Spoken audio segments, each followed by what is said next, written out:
അപ്പം നമ്മൾ രാവിലെ ഏറ്റതേ ഉള്ളൂ. നമ്മളേതായാലും ഒന്ന് കുളിച്ചേച്ചും വരാം. അങ്ങനെ കുളിയെല്ലാം കഴിഞ്ഞ് വന്നതാ.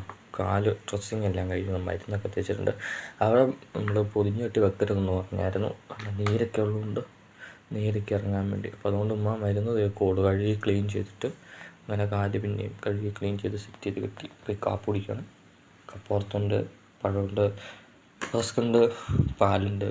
ഇതിലുണ്ടായിരുന്നത് തിന്നു ഗൈസ്.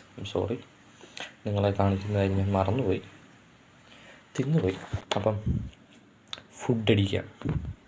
ഓക്കെ, എന്തു പറ്റിയാലും കാല് പോയാലും ഫുഡ് നമുക്ക് മെയിനാണ്. ഓക്കെ, അങ്ങനെ പിന്നെ നമ്മൾ ഇന്ന് വേറെ മെയിൻ പരിപാടികളൊന്നും ഇല്ലായിരുന്നു. കാപ്പിടിയൊക്കെ കഴിഞ്ഞ് ഉച്ചയൊക്കെ കഴിഞ്ഞപ്പോൾ നമ്മൾ വരയ്ക്കാനിരുന്നു. അപ്പം വരയും പരിപാടിയൊക്കെ ആയിട്ടിരുന്നിരുന്ന് ഒരു 4 മണിയൊക്കെ ആയപ്പോഴാണ് നമ്മളൊരു കാപ്പിയൊക്കെ എടുത്തായിരുന്നു. ചെറിയൊരു കാപ്പി ഫുഡും ഒക്കെ ആയിട്ട് നമ്മളിരുന്നു. പിന്നെ വേറെ ഇന്ന് പ്രത്യേകിച്ച് യാതൊരു പരിപാടികളും ഇല്ലായിരുന്നു. ഫുൾ ടൈം വരയും പരിപാടിയൊക്കെ തന്നെയായിരുന്നു നമ്മുടെ സെറ്റ്. അങ്ങനെ അതെല്ലാം കഴിഞ്ഞ് നമ്മൾ എഴുതാനൊക്കെ ഉള്ള കുറച്ച് പരിപാടിയായിരുന്നു. അതെല്ലാമായിട്ട് നൈറ്റ് പിന്നെയും നമ്മൾ കട്ടിലേക്ക് കയറി ബൈബിളൊക്കെ എടുത്ത് വെച്ചിട്ടൊന്ന് പ്രാർത്ഥിക്കണം. അതുപോലെ തന്നെ കുറച്ച് എഴുത്തും കാര്യങ്ങളൊക്കെ ഉണ്ട്. അപ്പം ഇന്ന് ഇത്രയൊക്കെ ഉള്ളൂ. ടാറ്റാ, ബൈ.